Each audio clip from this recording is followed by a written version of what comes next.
गणित को जीरो से स्टार्ट करेंगे और जीरो से स्टार्ट करते करते हमने बताया था आपको बहुत आगे तक ले चलेंगे। और इसी क्रम में हमने शुरुआत किया था संख्या पद्धति से। गणित की शुरुआत से बताया था गणित कहां से शुरू हुआ था, कहां से आया था और इसका नाम गणित क्यों पड़ा।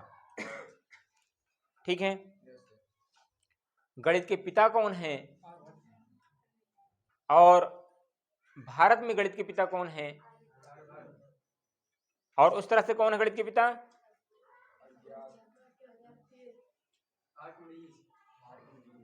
अज्ञात तो हमने बताया था, जीरो का खोज जिसने किया था अज्ञात भारती ने किया था। ठीक है, उस पर नहीं करते हुए संख्या पद्धति हमने खत्म कर लिया था और पढ़ने वाले थे लघुत्तम समापवर्त, एलसीएम और एचसीएफ। जानते सब लोग हो, कोई नई चीज नहीं है, पर चूंकि आप लोग शिवांश पब्लिक में पढ़ते हो तो आपको थोड़ी सी और बारीकियों से जानना है। ठीक है, गणित को बहुत ही स्ट्रांग से पढ़ो, गणित आपको हलवा लगे, है ना।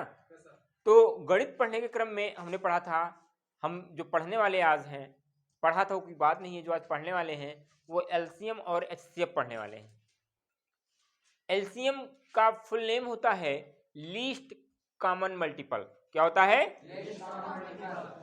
और एचसीएफ का होता है हाईएस्ट कॉमन फैक्टर। अब लीस्ट कॉमन मल्टीपल जो बताया गया आपका, इसी को लघुत्तम समापवर्त कहते हैं। क्या कहते हैं? और हाईएस्ट कॉमन फैक्टर या एचसीएफ को क्या कहेंगे? वर्तक और वर्त दो शब्द हैं, बहुत लोग नहीं जान पाते हैं कि वर्तक क्या है और वर्त क्या है, उसी में लपेट देते हैं, बताना शुरू करते हैं और सवाल लगाते भी खट खट कर, पर इन अर्थ को नहीं जान पाते, फिर आगे वाले आने वाले दिनों में वो कहते हैं कि फिर जान ही नहीं पाते इसको। तो बताया गया कि लीस्ट कॉमन मल्टीपल कहते हैं और हाईएस्ट कॉमन फैक्टर कहते हैं, और इसी क्रम में इसको लघुत्तम समापवर्त और महत्तम समापवर्तक कहा जाता है, या सबसे छोटा सार्वगुणज या सबसे बड़ा सार्वगुणनखंड कहा जाता है। गुणज और गुणनखंड है भाइयों, ठीक है। अब बताया गया बार बार दोनों में आ रहा है common, least common, highest common. Common मतलब क्या होता है? कहते हैं कॉमन हो जाओ। आप जब लोग गेम खेलते हो, क्रिकेट हुआ या कबड्डी हुआ या और भी कोई गेम होता है, तो अगर एक लोग को कहते हैं तुम कॉमन हो, कॉमन मतलब क्या होता है? दोनों, सब में है, इस टीम में भी है उस टीम में भी है। समझ रहे हो कि नहीं समझ रहे हो? तो जब इस टीम में भी अर्थात सार्व हो गया, सब में मतलब सार्व, उसी को क्या कहेंगे? उसी को कभी कभी उभयनिष्ठ भी कहा जाता है। क्या कहा जाता है? कॉमन कहा जाता है, या सभी में। इतना समझे? कॉमन का मतलब समझे। अब बचा हमारे पास में क्या बचा? समापवर्त। लघु मतलब छोटा, है ना, महत्तम मतलब बड़ा। समापवर्त क्या है? समापवर्त जो है दो शब्दों से मिलकर बना है, सम धन अपवर्त। क्या बना है? समधन। और जो समापवर्तक बना है ये भी दो शब्दों से मिलकर बना है, अगर इसका विच्छेद किया जाए, समधन अपवर्तक, समधन अपवर्तक। तो जो समापवर्त है, लीस्ट कॉमन मल्टीपल है, इसको हम लोग एलसीएम में पढ़ेंगे, और जो हाईएस्ट कॉमन फैक्टर है एचसीएफ है, महत्तम समापवर्तक है, उसके बारे में हम लोग जब एचसीएफ पढ़ेंगे तब जान पाएंगे। तो अपवर्त क्या होता है? बताया गया आपको कि जब किसी संख्या में प्राकृतिक संख्याओं से गुणा करते हैं, किसमें? तो प्रत्येक गुणनफल उस संख्या का गुणज या अपवर्त कहलाता है। इस संख्या में हम प्राकृतिक संख्या से गुणा करते हैं। किससे गुणा करते हैं? तो प्रत्येक गुणनफल जो होता है उसका, उस संख्या का गुणज या अपवर्त या मल्टीपल कहलाता है। ठीक है बेटा कि नहीं? ठीक है, वेरी गुड। लो, जैसे हमने ले लिया, कोई संख्या ले लिया 5, इसका कहते गुणज बताओ, तो क्या होगा? हमने कहा प्राकृतिक संख्या में गुणा कराइए। आप किसमें कराइए? अब प्राकृतिक संख्या क्या हमने बताया है आपको, क्या है? 1 2 3 4 5, यही तो है जो गिनती करने काम आए, जो कितने का बोल रहे, प्राकृतिक संख्या है ना। अब क्या सभी धनात्मक संख्याओं की बात में कर रहा हूं, 1 2 3 4 5 डॉट डॉट इनफाइनाइट, ठीक है। तो ये क्या हो जाएगा, सबसे पहले छोटी एक प्राकृतिक संख्या में गुणा करिए, 1 से 5 का नाम, फिर दूसरा, तीसरा, चौथा, ये इसका क्या है, ये इसका गुणज है 5, क्या है, और ये कहां तक जाएगा बेटा, ये जाएगा इनफाइनाइट तक। कहां तक जाएगा, जैसे हमने ले लिया अभी 7 का ले लिया, कोई भी संख्या ले लो, 17 का ले लो, क्या हो जाएगा, सबसे पहले 17 होगा, दूसरा 34 होगा, फिर 40 क्या होगा, 51 होगा, फिर 68 होगा, डॉट डॉट इनफाइनाइट या फिर अपरिभाषित।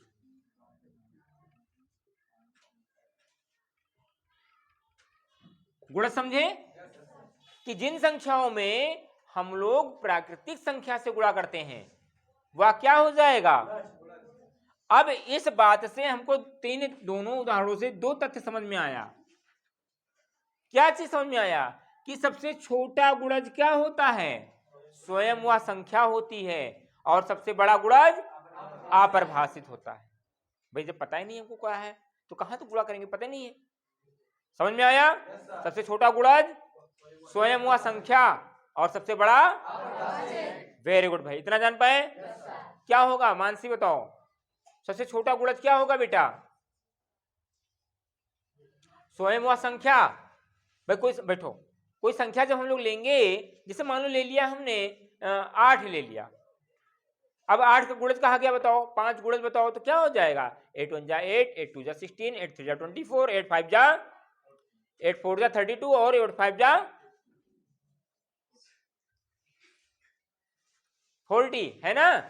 इस तरह से हो गया, तो सबसे छोटी वह संख्या हो जाएगी सबसे छोटा गुणज, और सबसे बड़ा क्या हो जाएगा, अपरिभाषित। इतना समझ में आया सीमा, वेरी गुड भाई, समझ लो ये बहुत छोटी छोटी चीजें, कोई बताता नहीं है आपको, कोई नहीं बताएगा, ठीक बेटा। अब ये हो गया आपका, ये हो गया, यही चीज यहां भी लिखाया गया है कि किसी संख्या का सबसे छोटा गुणज स्वयं वह संख्या होती है, सबसे बड़ा गुणज अपरिभाषित होती है, अर्थात पूछा जाए गुणजों की संख्या कुल कितना होती है तो अनिश्चित होती है। जब हमको लास्ट पॉइंट पता ही नहीं कहां तक जाना है, चलते जाओ चलते जाओ चलते जाओ, अनिश्चित है भाई, जिसकी निश्चित ना हो, कोई निश्चित ही नहीं है हमको, तो क्या हो जाएगा, इतना समझ में आया, वेरी गुड भाई, बहुत सही।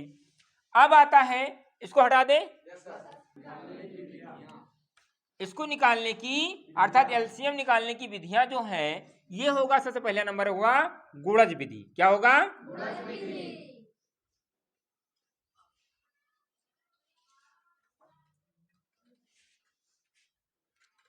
गुणज विधि क्या होता है भाई बताओ।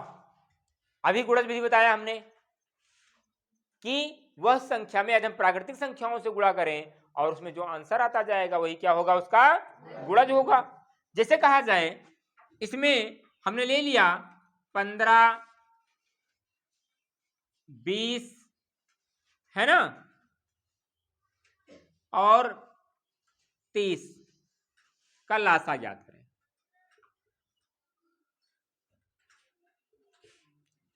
क्या ज्ञात करें, लासा ज्ञात करें। तो क्या हो जाएगा, 15 का गुणज निकालो आप पहले, ये विधि आपने नहीं पढ़ा होगा, क्या हो जाएगा 15 30, भाई 15 को पहाड़ा पढ़ना है आपको, 45 60 75 90 है ना। अब क्या हो जाएगा, 20 का गुणज निकालो आप लोग,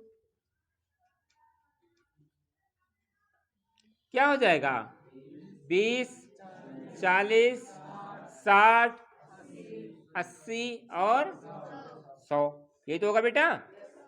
अब तीसरा क्या है, 30 का गुणज 30 60 90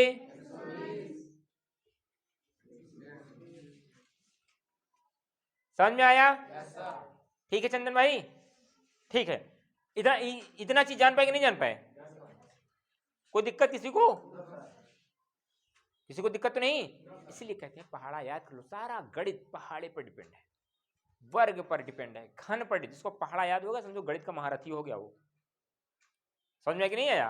80% उसको पहाड़ा याद करने से सब कुछ मामला क्लियर हो जाता है।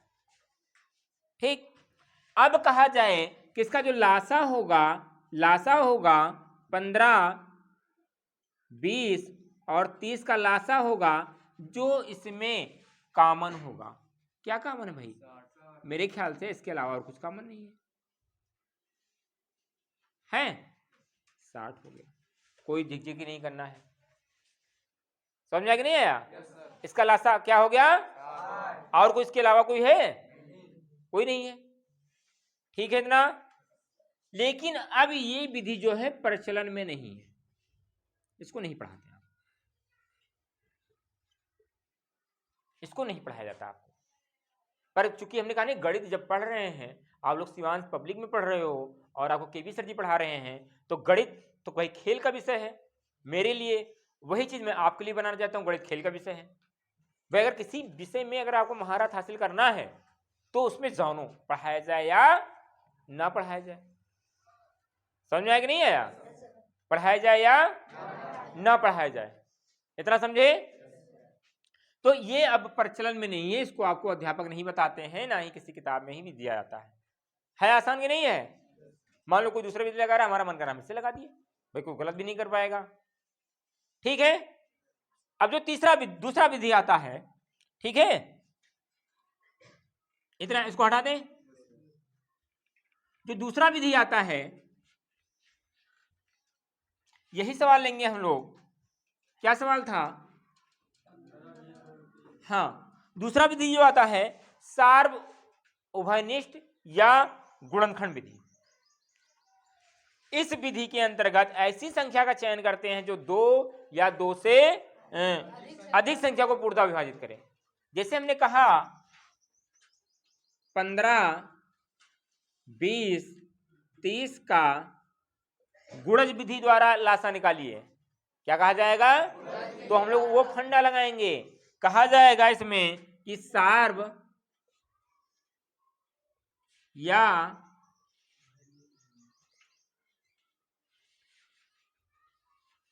उभयनिष्ठ गुणनखंड विधि द्वारा, किसके द्वारा?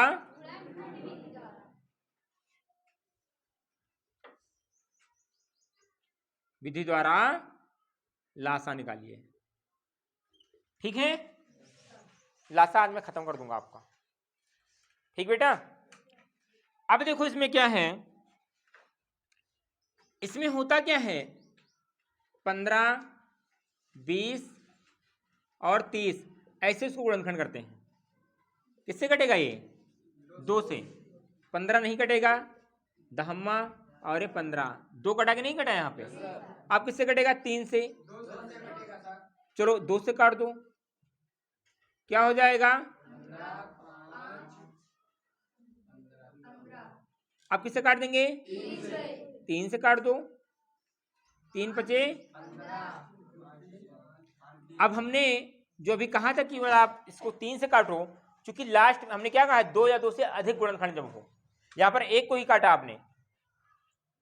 किसको काटा? एक को ही तो काटा ना। तो इसके लिए हमने क्या कहा था कि आप जो है किससे काटो, 2 या 2 से अधिक काटो, 3 से काटो। 3 बचे 15, ये नहीं कटेगा, और ये 2 कटा के नहीं कटा। अब किससे काटेंगे? 5 से। 5 एकन्नम, 5 दुन्नी, 5 एकन्नम, कटा के नहीं कटा। अब क्या हो जाएगा? अब यहाँ पर 2 आपका ऐसे बच गया, छोड़ दो इसको।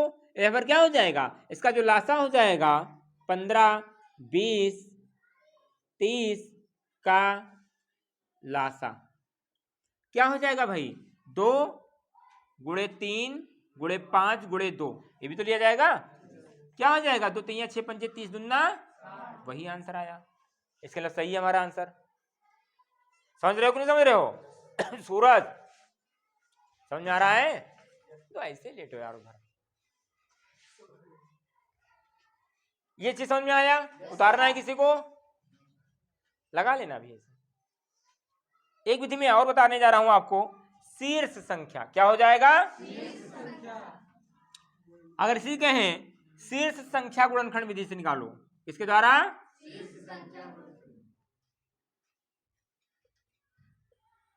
शीर्ष संख्या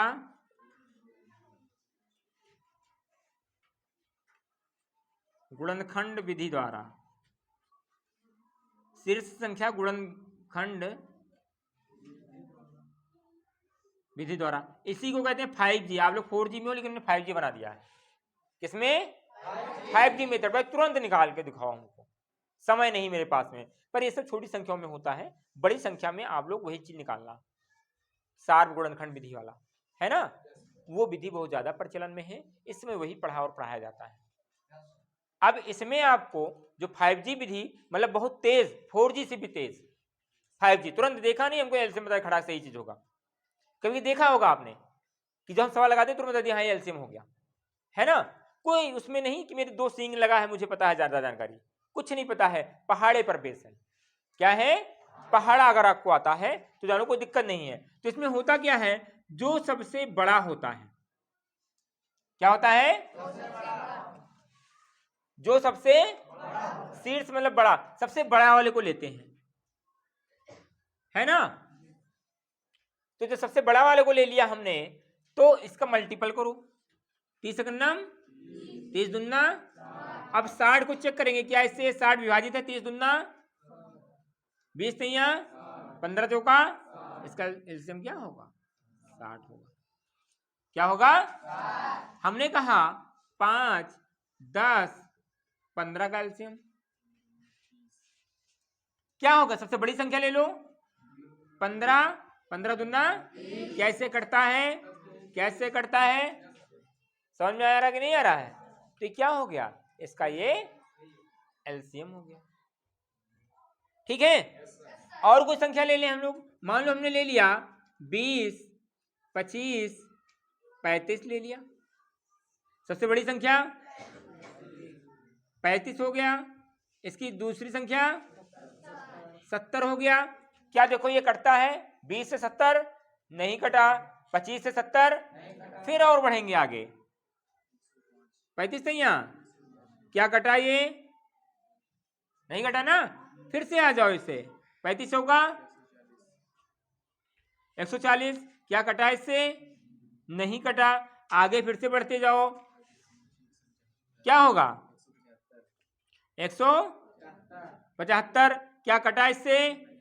नहीं कटा, आगे बढ़ो, क्या हो जाएगा? 200, क्या कटा इससे? कहाँ कटा? आगे बढ़ो, क्या हो जाएगा? फिर उसके आगे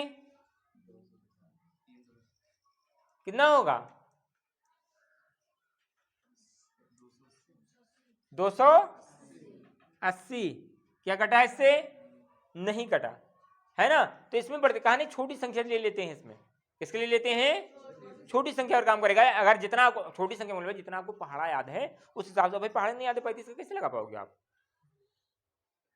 तो इसके लिए क्या करेंगे हम लोग इसके लिए सार गुणनखंड विधि द्वारा लगाएंगे। किसके द्वारा? किससे कटेगा? 5 से काटो, 5 चौका 20, 50 25, 5 सते 35। अब क्या हो जाएगा? 5 गुणे 4 गुणे 5 गुणे 7, 5 चौका 20 पंचे 100 सत्ते 700 आ गया। अब इसको कहां तक ले जाना था हमको? 700 तक ले जाना था। समझे कि नहीं समझे? पहाड़ अगर आता तो ले जाओ, ये पहाड़े पर डिपेंड करता है। किस पर डिपेंड करता है? पहाड़े पर डिपेंड करता है। जितना आपको पहाड़ आया तो उतना गणित मान लो हलवा। इतना जान पाए? लासा निकालने की ये विधि